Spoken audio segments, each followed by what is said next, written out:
وعلى الذين هادوا حرمنا كل ذي ظفر ومن البقر والغنم حرمنا عليهم شحومهما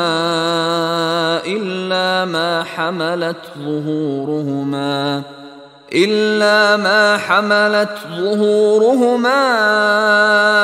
أو الحوايا أو ما اختلط بعظم ذلك جزيناهم ببغيهم وإنا لصادقون وعلى الذين هادوا حرمنا كل ذي ظفر، اور ہم نے ان پر جو یہودی ہوئے تھے حرام کر دیا تھا ہر وہ جانور جس کا ایک کھر ہوتا ہے۔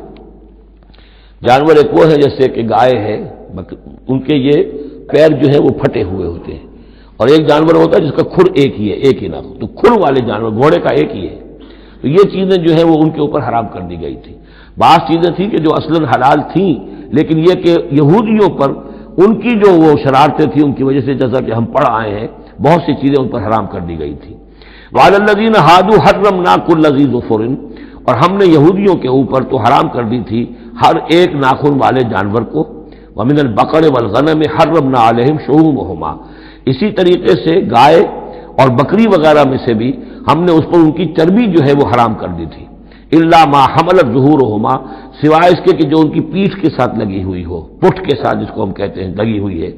اب الحوایا یا انتڑیوں کے ساتھ لگی ہوئی ہو، او مختلط بعظم یا جو ہڈیوں کے اندر ہو، تو یہ جو ہے یہ چیزیں تو چربی کی جائز تھی ان کے لیے، باقی چربی جو ہے کھلی وہ ان کے لیے حرام کر دی گئی تھی۔